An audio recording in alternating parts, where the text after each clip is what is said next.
Vamos lá, vamos chamar aqui o nosso querido Vincent Bevins para conversar com a gente aqui nessa tarde de sexta-feira. Tudo bom, Vincent? Olá, boa tarde, Sinara, tudo bem? Quanto tempo? Faz anos, né? Muito tempo. Como está tudo aqui no Brasil?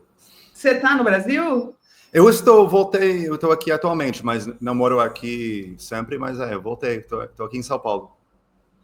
Olha só, gente, deixa eu contar para vocês que eu e o Vincent, a gente se conheceu nos primórdios do Twitter, tá? Já uns 15 anos, viu? Uns 15 anos, e a gente acompanhou todo o governo Dilma, impeachment da Dilma. Depois ele foi embora, você foi morar na Indonésia, não foi, Vincent? Eu fui morar em Jacarta, Indonésia, assim.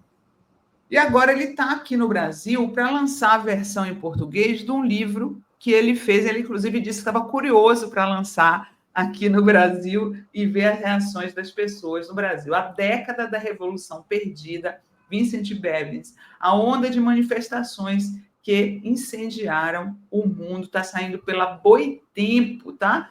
Muito bom o livro, tá? Obviamente que ele faz todo um recorrido, né? Pela Tunísia, pelo Egito, até chegar na jornada de 2013 no Brasil, né? Eu, como tinha pouco tempo para ler, obviamente passei pela primeira parte, mas fui direto lá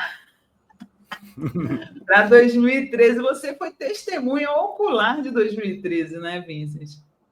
Sim, eu estava cobrindo as manifestações, eu estava no dia da repressão policial, que chocou tanto a mídia que tinha pedido essa repressão policial e que mudou muita coisa na história do país. Sim, ou seja, o caso de 2013 e as suas consequências serve como referência para o resto do livro, da pesquisa. Eu tentei, né, construir uma história global de todos os episódios mais ou menos parecidos com junho de 2013 aqui.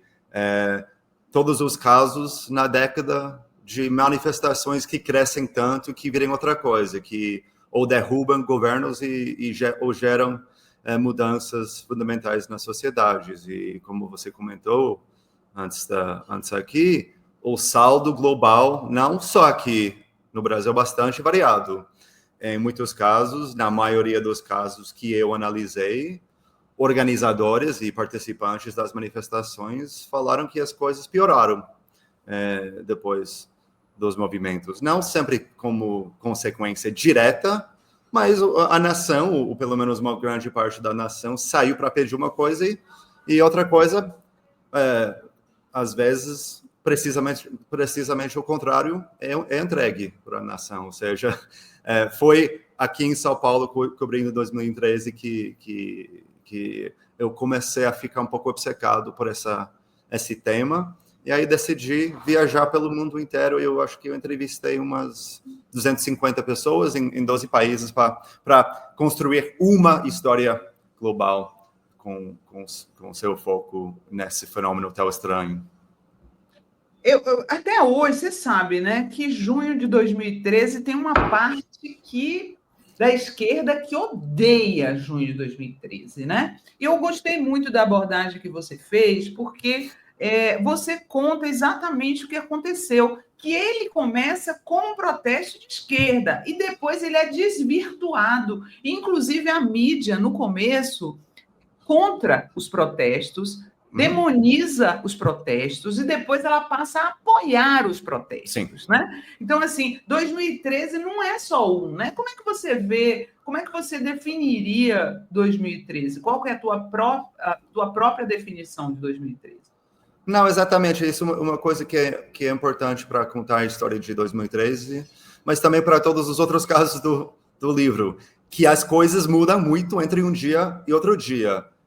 Uma coisa que o filósofo Rodrigo Nunes falou uma vez, que eu gostei bastante, foi que se alguém começa uma frase dizendo junho de 2013 já errou, que foi muita coisa. Né? Sim, exatamente. E tem uma parte da esquerda que odeia junho de 2013 e tem uma parte da esquerda que iniciou 2013 que odeia como que terminou, mas começou de outra forma que terminou, e eu acho importante contar de forma cronológica esse caso e tantos outros, como Ucrânia e Egito, que as coisas mudam, como que eu falei, na manhã de dia 13 de junho, a Folha pediu a repressão policial na rua. Nessa noite, a classe jornalística aqui no país fica tão chocada com a repressão policial que pediu, que muda de ideia, que começa a apoiar as manifestações. E eu acredito que, através desse apoio midiático, a pauta muda. E, na verdade, eu vejo na rua isso acontecendo.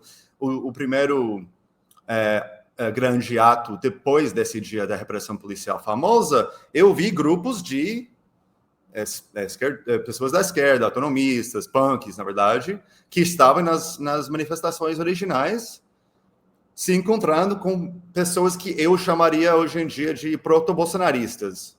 Se aparecesse uma foto deles aqui na tela, todo mundo ia reconhecer, bolsonaristas. Mas não existia bolsonarista na época. E aí, os proto-bolsonaristas aparecem com pautas diferentes, com bandeira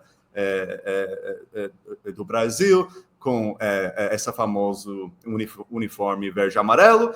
E eu vejo na rua o conflito inicialmente verbal entre esses grupos, e uns dias depois a direita, a nova direita, os protos-bolsonaristas expulsam, fisicamente, literalmente expulsam muitos partidos da esquerda que estavam nas ruas organizando as manifestações uma semana antes. Ou seja, dá para a esquerda odiar, claramente, é claro que dá para odiar como que terminou, mas é precisamente interessante essa história, porque terminou de outra forma que começou.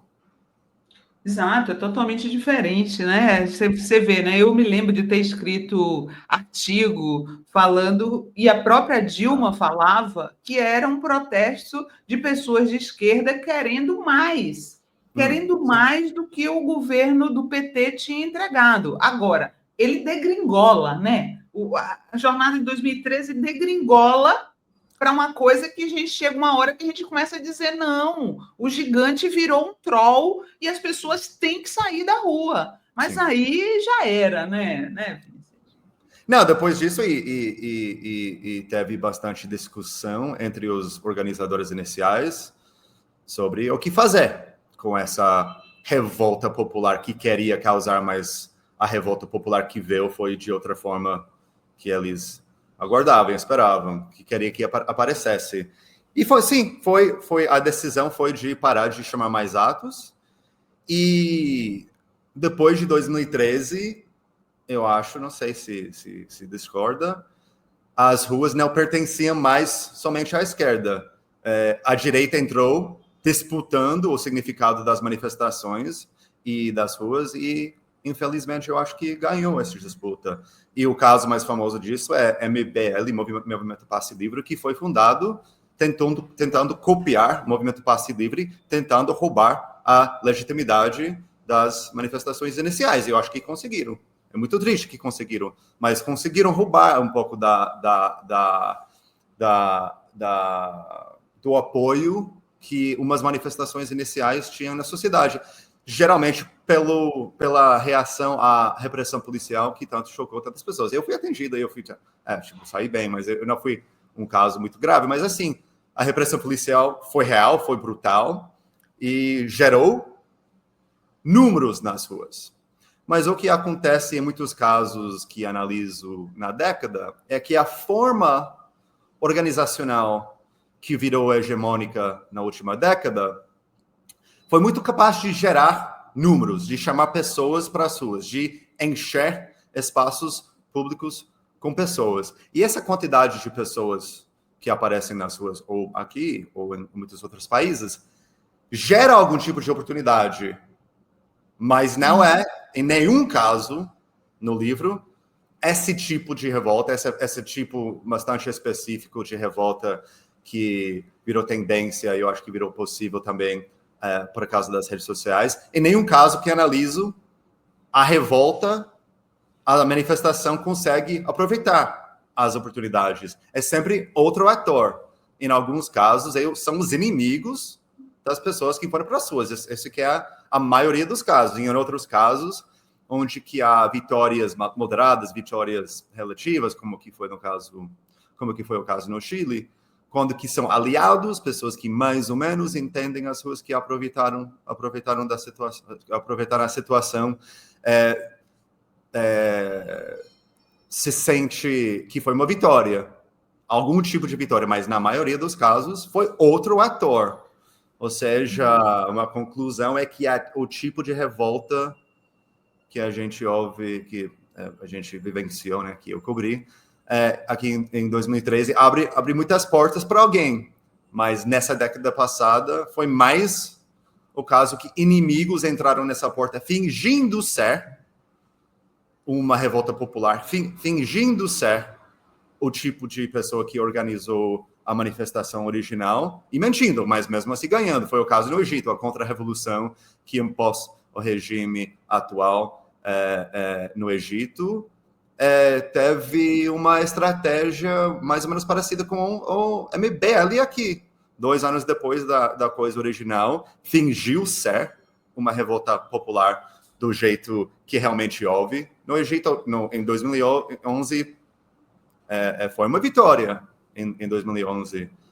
Mas 2 anos depois, um grupo fingindo ser uma coisa parecida, fingindo ser uma revolta popular, organizou outros protestos, outras manifestações maiores, mas dessa vez aparecem cores nacionalistas, aparecem policiais apoiando a manifestação, coisa estranha. E aí, semanas depois, fica claro que tudo foi um golpe planejado com a ajuda de países no Golfo da Arábia, ou seja, os aliados dos Estados Unidos, e aí foi sucesso. Organizaram manifestações pedindo o que de fato foi um golpe apoiado por forças imperialistas na região. Ou seja, ou tem alguma coisa faltando na receita das revoltas que houve na última década, ou tem um problema com a forma, essa Sim. forma que virou tal popular e que gerou tanto otimismo depois da vitória inicial no Egito em 2011. Eu até peguei um recorte aqui sobre o Egito. Coloca aí, por favor, Gui, uma matéria da Rádio France Internacional, falando, quando completou 10 anos após a Primavera Árabe, olha aí, 10 anos após a Primavera Árabe, desilusão dos egípcios da Praça Tahrir continua. Há exatamente 10 anos, no dia 25 de janeiro de 2011, a matéria de 2021, tá, gente? Tinha início o movimento que levaria à queda do presidente egípcio Hosni Mubarak, algumas semanas depois. Na sequência, o país elegeu um presidente islâmico, deposto pelo exército. Desde então, o governo atual tem um histórico sombrio em termos de liberdades democráticas. 10 anos depois da Primavera Árabe, a Rádio França entrevistou um jovem que participou dos protestos na Praça Tahrir, no Cairo, que foi o centro do Levante de 2011. Né? Eles chegam a chamar aqui os movimentos de junho de 2013 de Primavera Brasileira e tal. E aí, no Egito, como aqui, piorou, né? Como é que está a situação lá do Egito hoje? Tá horrível. Eu fui lá, mas foi muito difícil mesmo entrevistar pessoas. Era melhor como o Mubarak? Assim, estava muito ruim e piorou. Assim, muitas pessoas que entrevistei, quase todo mundo que conheci, que organizou ou participou de o Levante em 2011, disse que chegou uma ditadura mais brutal do que a ditadura que eles derrubaram. Mas foi 2 anos depois. Foi uma contra-revolução fingindo ser mais uma revolta popular da juventude, da internet. E assim, enganaram muitas pessoas, que eu falei com muitas pessoas. Não, eu participei em 2013, que no caso seria 2 anos depois, achando que era mais ou menos a mesma coisa. Mas ficou muito claro que não. Houve um plano, houve financiamento no exterior para organizar um golpe do exército. E quando que o exército veio, terminou o processo a democracia jovem e imperfeita que tinha nessa região. E no resto da Primavera Árabe, esse tipo de intervenção estrangeira foi bastante comum. No caso do Líbano, obviamente, a OTAN usou as queixas legítimas que uma parte da população tinha sobre o governo do Gaddafi para justificar uma invasão, para bombardear e destruir o país, que fica destruído até agora. No caso do Bahrein, que é um aliado importante militar dos Estados Unidos, a Arábia Saudita, aliado dos Estados Unidos, simplesmente invadiu. E Obama deu o sinal, deixou. Ou seja, na história de levantes e revoluções, contra-revoluções são bastante comuns. Acontece na França, acontece na Rússia, acontece em Cuba. Mas, como que eu já falei, esse tipo de revolta que a gente viu na década passada não foi capaz de aproveitar as oportunidades que gerou e, com certeza, não foi capaz de se defender contra as contra-revoluções que vieram. E aqui eu acho que houve.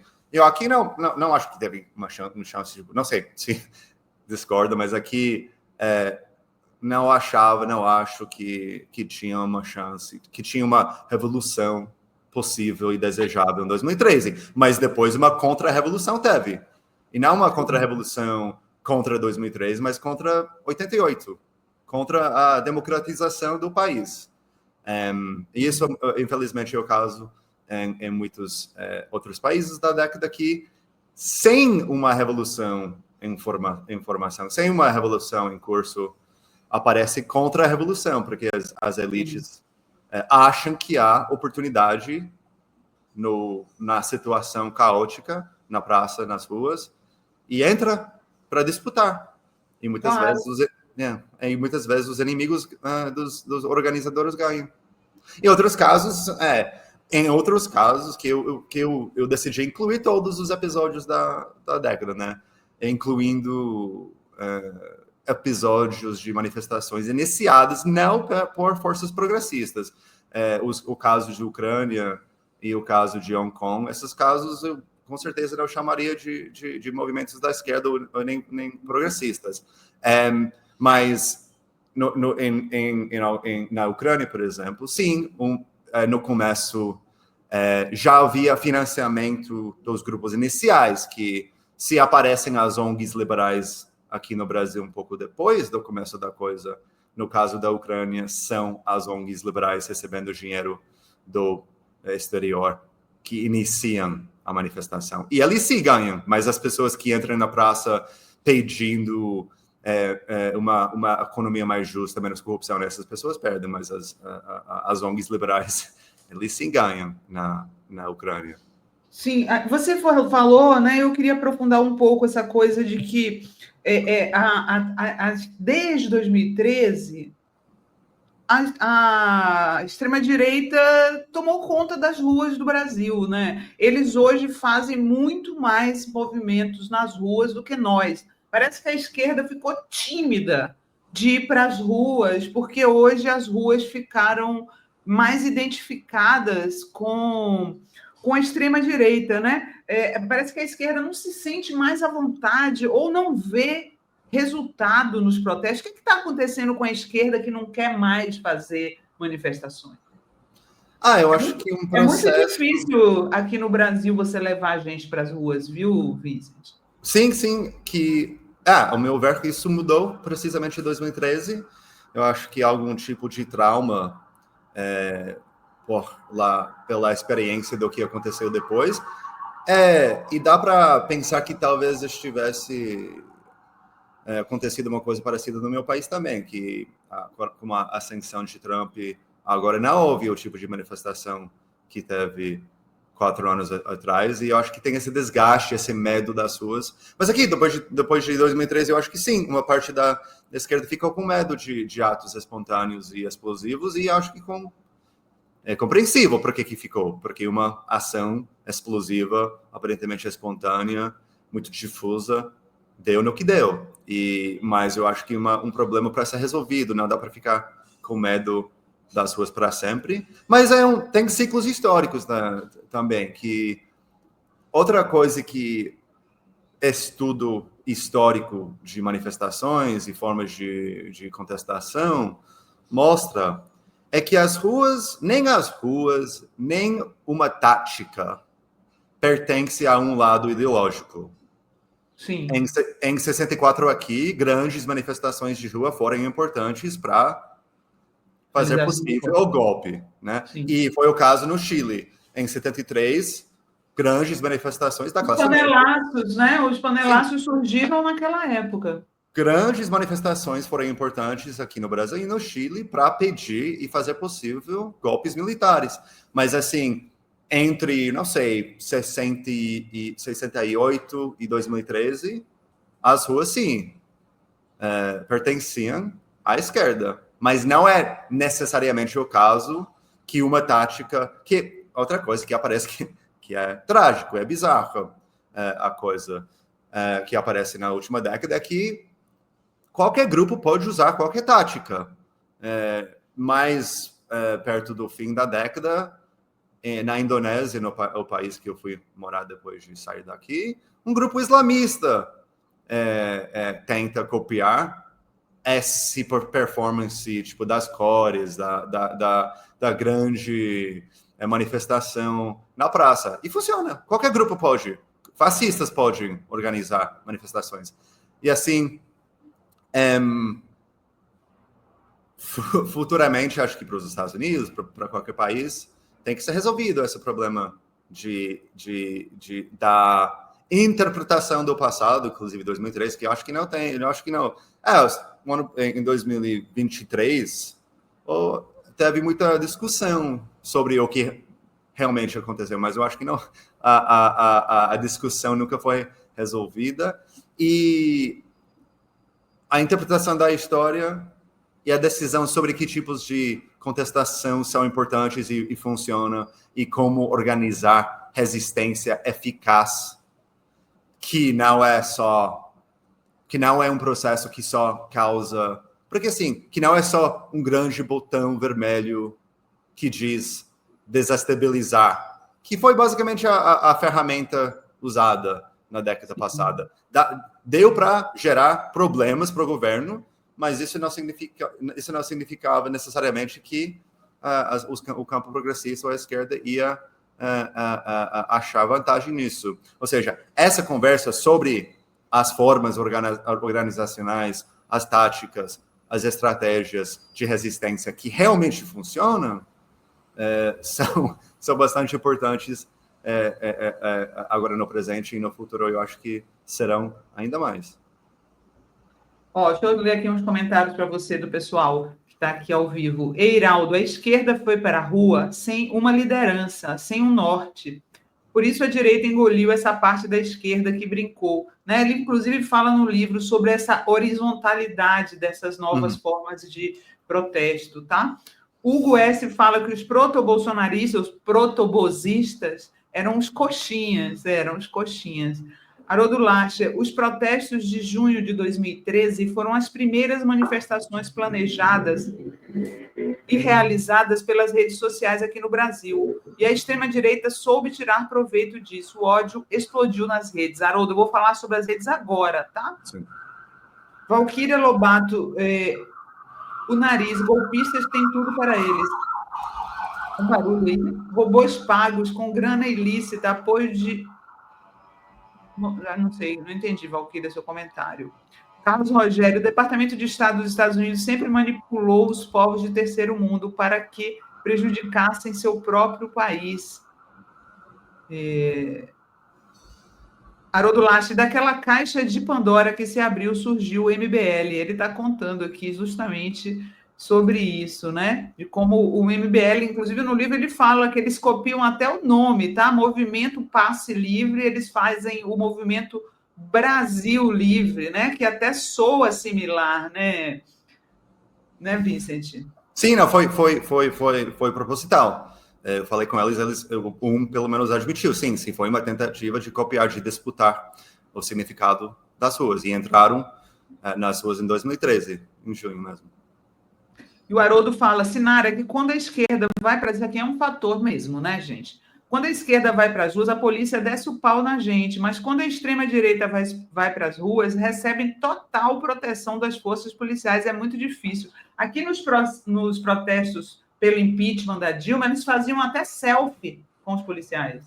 Você lembra? Que foi a mesma coisa que aconteceu no Egito, nos protestos que, de fato, pediram um golpe. Que foi a mesma coisa que algumas pessoas desse país me falaram. Eu fui para a rua e foi estranho, eu vi pessoas interagindo, abraçando policiais. Que coisa estranha, porque em 2011 a polícia atacou a gente.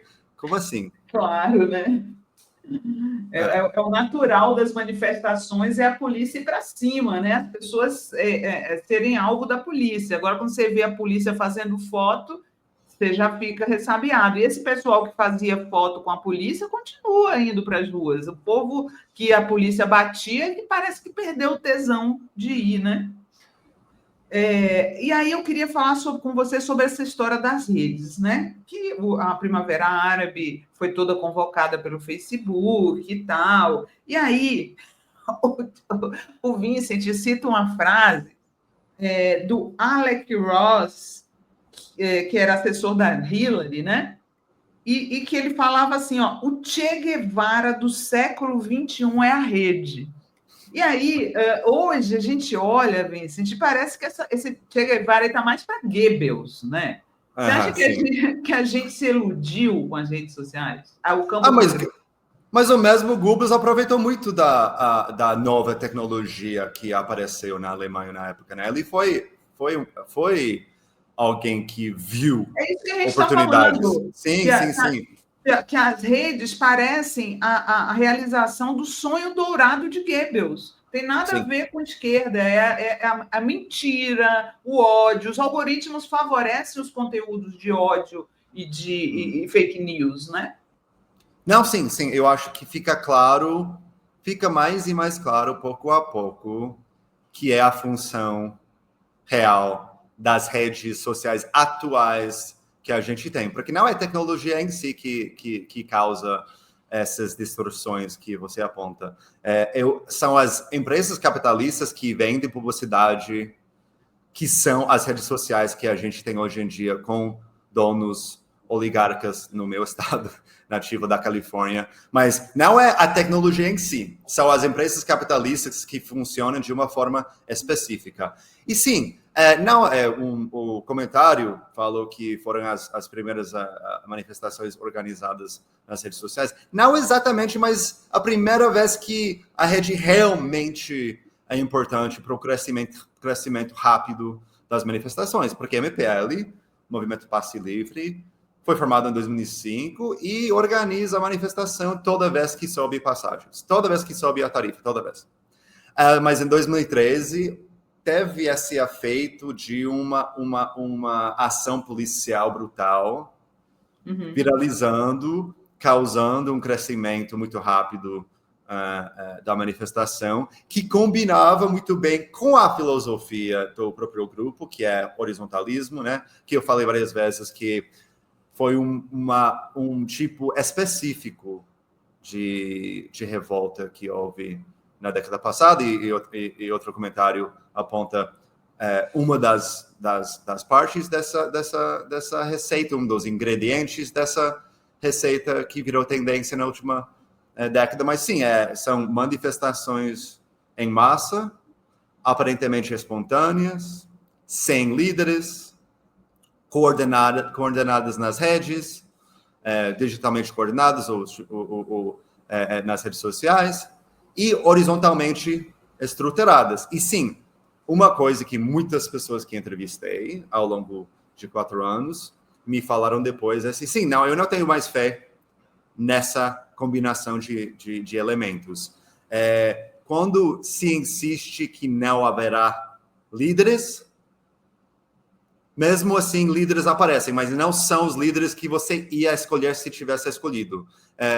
Quando insiste que não há estrutura no seu movimento social ou na sua manifestação, uma estrutura pode ser imposta por pessoas que você não escolheu, e não teriam escolhido se tivesse um processo democrático para escolher.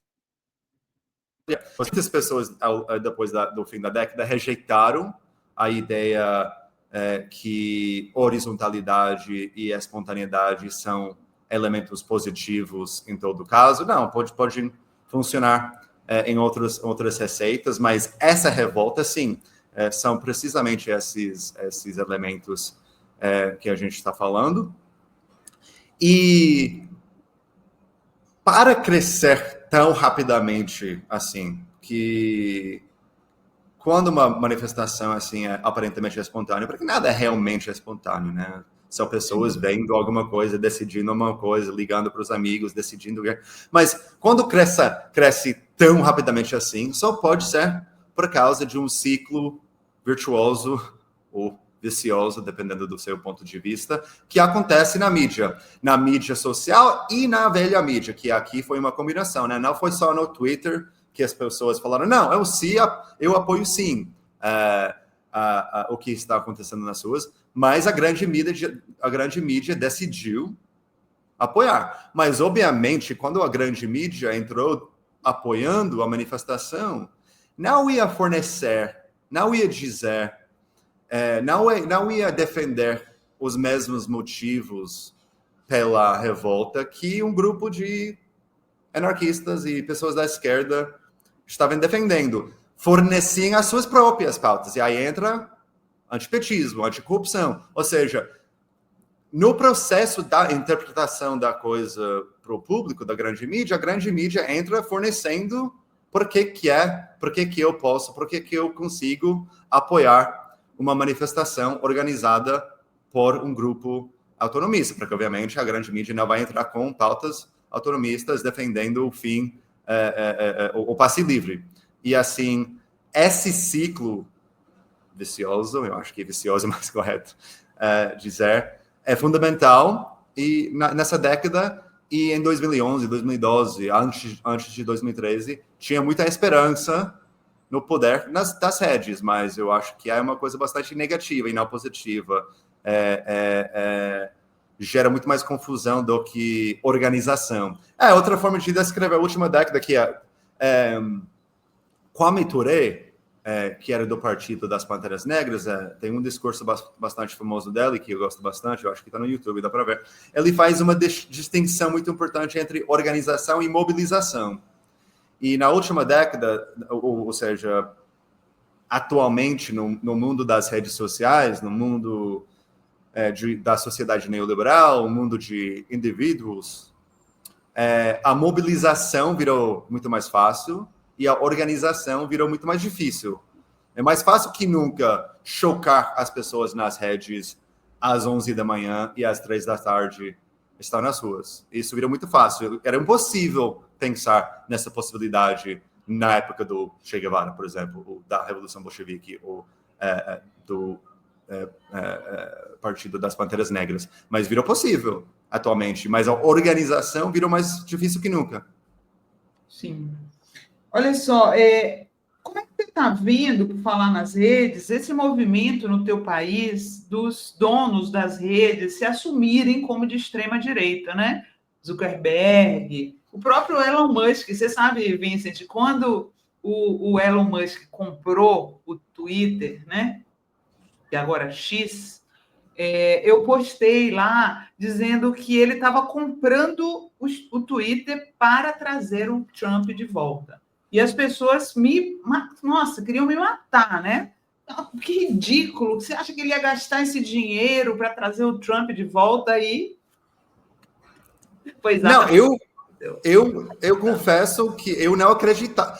Eu confesso que na época eu estava errado, mas eu confesso que na época ele tinha errado, que ele errou, que eu não sabia o que estava fazendo com essa compra do Twitter.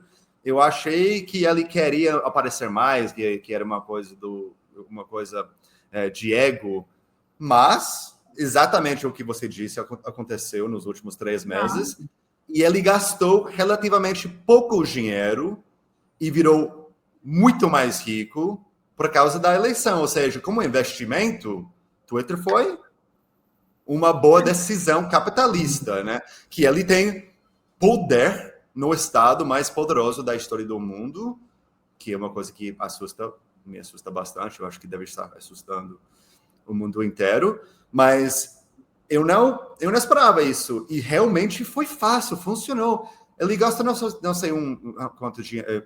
Bernie Sanders postou um tweet bom sobre isso a outra semana, que ele investiu X, sei lá, 300 mil. Não vou inventar números aqui, mas e depois da eleição ele ganhou nas bolsas bilhões e bilhões e bilhões de dólares por causa do óbvio poder que vai ter no governo do Trump. E no caso do Zuckerberg e Jeff Bezos, eu acho que Elon Musk tem viés da extrema direita. Ele acredita Ideologicamente, né? Ideologicamente, ele acredita num projeto da extrema direita. Zuckerberg e Bezos são capitalistas e entenderam que Trump ia ganhar e decidiram se aliar com o Estado dos Estados Unidos, que obviamente não é um certo medo da China, da rivalidade da China, eles estão se protegendo, porque a China vai chegar com tudo, né? Essa história do chat GPT deles, né, da China, como é que se chama? O DeepSeek. DeepSeek, sim. DeepSeek mostra que a China pode entrar de vez aí nesse campo das redes sociais, da inteligência artificial e quebrar esses caras. Né? Eu acho que eles estão também buscando uma certa proteção do Estado aos negócios deles, né? Não, sim, o poder, muito tragicamente, mas o poder desses oligarcas na Califórnia virou assunto geopolítico. É importante para o Estado, para os imperialistas no governo dos Estados Unidos, ter empresas grandes, tecnológicas, que podem competir com a China ou manter controle sobre uma grande parte do mercado do mundo. E eu acho que eles aproveitam isso, né? O Mark Zuckerberg. Porque assim, Meta, a empresa Meta, o que produz? Nada. Pega o seu conteúdo, pega as imagens da sua família, pega as suas opiniões e usa como se fosse conteúdo para vender publicidade.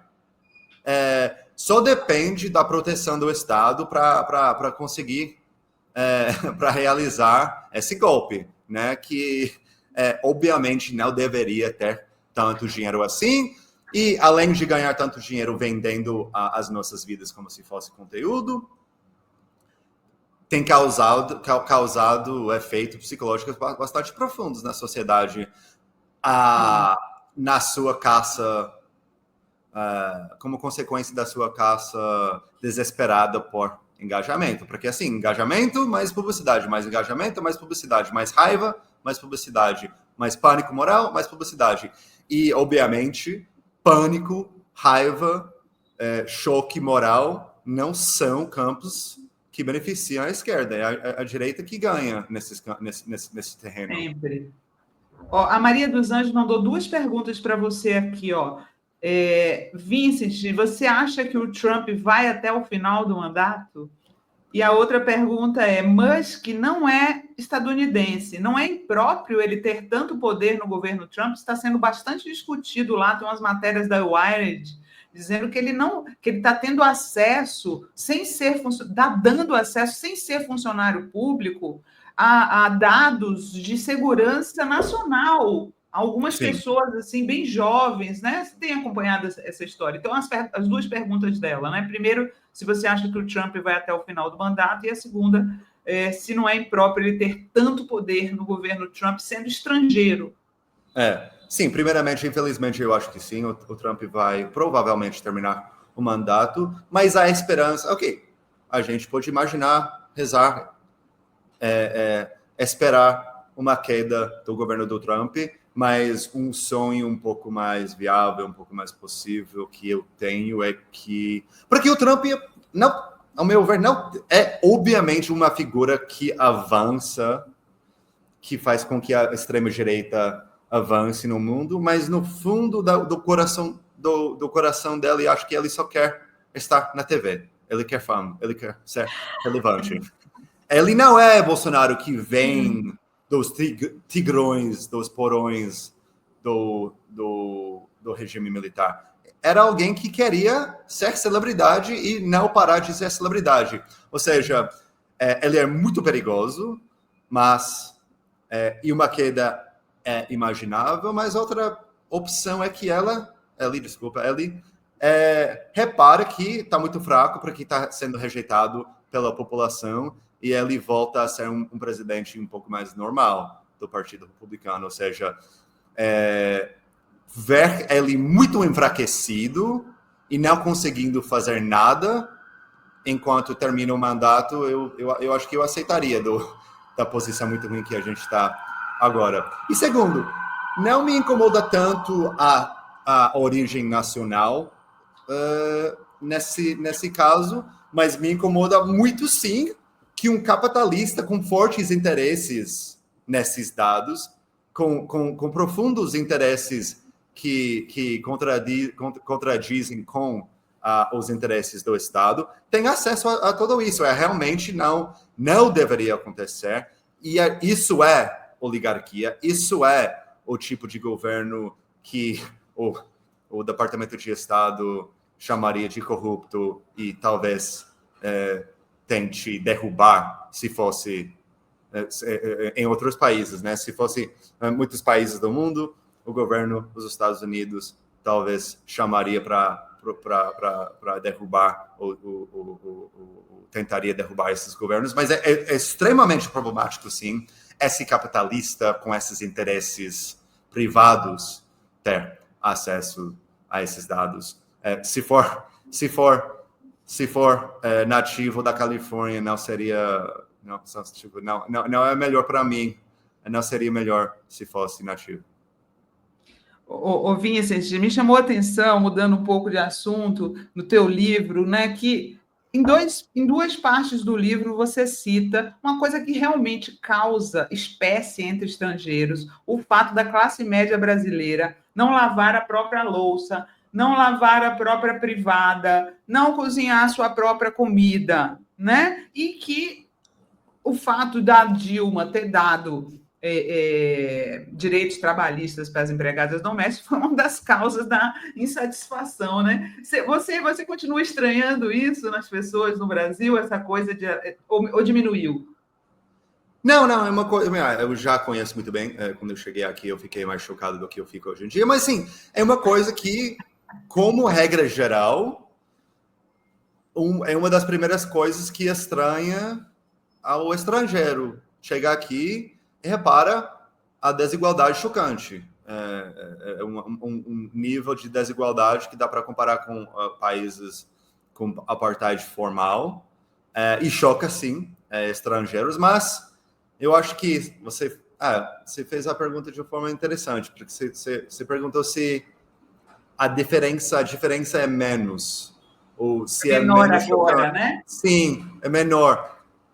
Se é um pouco menor, não é por causa de melhorias na sociedade brasileira, mas que a situação no primeiro mundo, especialmente nos Estados Unidos, está chegando mais perto dos níveis de desigualdade do Brasil. Ou seja, não melhoraram as coisas aqui, mas pioraram as coisas nos Estados Unidos. A desigualdade e cenas chocantes. Assim, o centro de Los Angeles, por exemplo, a pobreza que há no centro da cidade que eu cresci é mais chocante que o centro de São Paulo. E a desigualdade e a dominação da economia e do governo por uma elite pequena é uma coisa que, obviamente, é muito pior nos Estados Unidos do que antes. Ou seja, pode ser um pouco menos chocante por motivos negativos, não positivos. Mas a classe média brasileira continua tendo faxineira e sem lavar a própria louça. Sim, não, essa obviamente não foi resolvida. A coisa que foi uma das coisas que a gente, né, a minha geração de correspondentes, que eu cheguei aqui em 2010, estava cobrindo durante o primeiro mandato da Dilma que trabalhadoras e trabalhadores domésticos estavam de fato ganhando mais, e isso causa um certo espanto, uma reação ridícula entre uma parte da classe média. Todos nós fizemos uma matéria sobre esse fenômeno da classe média, reclamando que não podia mais contratar trabalho doméstico barato. Mas, obviamente, esse processo, muito infelizmente, nas condições econômicas da classe trabalhadora, parou, não exatamente em 2003, mas logo depois, e depois de uma crise, outra crise, outra crise, outra crise. Isso é um processo de reconstituir o país depois de 2022. A última pergunta aqui, que a gente está no final da nossa entrevista, o que aconteceu com o Glenn Greenwald? Não sei. Eu vou... Não, realmente não sei. O que fez recentemente? Eu saí daqui anos atrás. Fez alguma coisa porque ele foi indo para o lado da extrema-direita, né, do Tucker Carlson nos Estados Unidos. Aqui no Brasil, hoje, o campo progressista não suporta mais ele. Ele tem umas posições que parecem bem mais próximas ao Donald Trump do que a qualquer campo progressista do mundo. Você não está acompanhando, então? Não, recentemente o Glenn não acompanho. Eu conheci aqui faz muito tempo, eu sabia... eu sei que o Partido Democrata atacou ele muito fortemente por causa das revelações do Snowden. Ele sempre tinha problema com o que a gente tem. Não, quase não existe esquerda nos Estados Unidos, mas com o Partido Democrata. E eu acompanhava essas tretas nas redes anos atrás, mas muito recentemente não. O problema a internet está... Não sei, a internet não existe do jeito que existia anos atrás. Muitas coisas acontecem, não sei em que rede a pessoa está. Eu perco muita coisa hoje em dia que a internet está sendo destruída pelos oligarcas. O Trump está ameaçando, inclusive, deportar ativistas, né? Então, qual o futuro dos protestos num mundo dominado pelos fascistas? Essa pergunta é fundamental. E nos Estados Unidos eu fiquei muito honrado, muito feliz que o meu livro foi discutido nesses espaços. Eu tive a grande honra de ouvir que nos acampamentos... duas coisas. Nos acampamentos pró-Palestina, uma vez o livro foi confiscado pela polícia, porque os estudantes estavam lendo o livro, mas tem a palavra fogo no título do livro, e a polícia achava que estavam planejando algum tipo de terrorismo, mas não, eu estava debatendo exatamente essa pergunta que você apresentou agora, e outras vezes eu fui para falar com os estudantes nos acampamentos. Nas primeiras semanas do segundo mandato do Trump, a gente não viu as grandes manifestações que teve em 2017. Eu acho que isso era previsível e também racional. Porque uma manifestação uma manifestação do jeito que aconteceu em 2017 seria interpretada como uma rejeição do resultado da eleição, porque dessa vez, infelizmente, ele ganhou mesmo. Mas uma resposta, uma reação a algum abuso cometido por ele, ou seja contra a Palestina, seja contra imigrantes, seja contra a classe trabalhadora norte-americana, é bastante plausível. Eu acho que uma coisa realmente pode acontecer desse jeito, mas a forma que vai tomar, se vai ter liderança, se vai ter uma organização, se vai ser a esquerda ou forças progressistas que chamam essas manifestações, essa que é a parte que não sei. Não tem grupos que estão, obviamente, numa boa posição para chamar para organizar esse tipo de reação. O que está acontecendo é muita conversa, que é necessária, mas por enquanto não fica muito claro quem que seria capaz de chamar. Mas eu acho que uma reação nas ruas ou na sociedade civil é bastante provável. Tomara, né? Tomara. Sim. Não, tem que ter, porque o que mostrou a última eleição?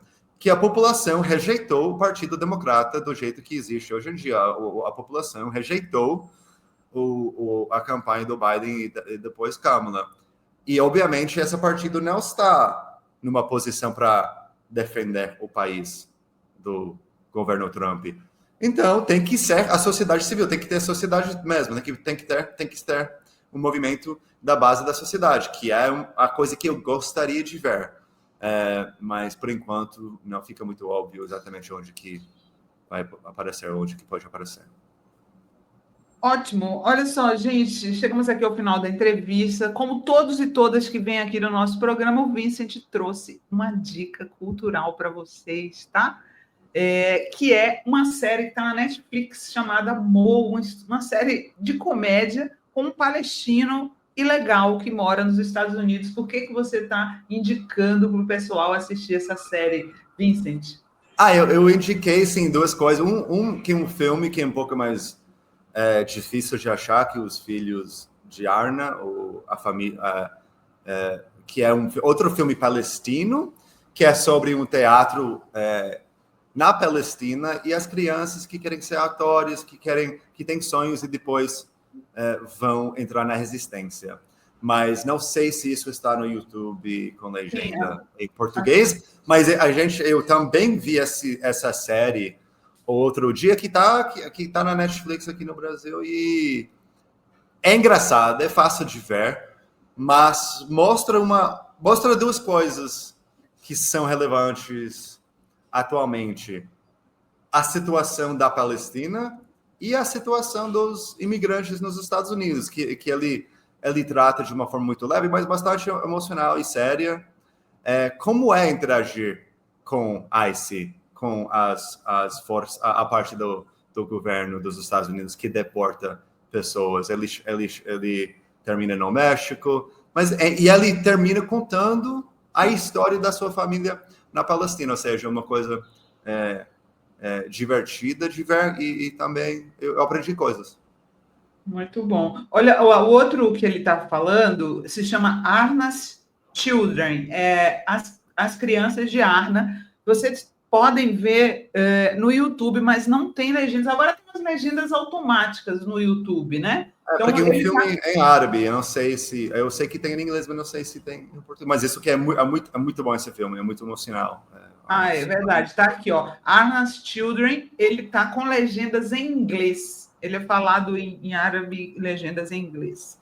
Olha, foi um prazer conversar com Vincent Bevins, não pessoalmente, mas aqui pelo YouTube. Ele está aqui no Brasil lançando esse livro. Coloca de novo o livro dele para as pessoas verem. Tá em todas as livrarias, tá, gente? Saindo... Não, ainda está em pré-venda, né?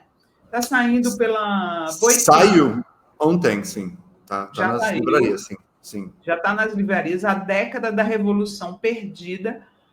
A onda de manifestações que incendiaram o mundo, de Vincent Bevins, está saindo pela Boitempo. Vincent, foi um prazerzão conversar com você. Um abraço, viu? Tá, muito obrigado mesmo. Beijão, bom final de semana. Boa noite. Tchau.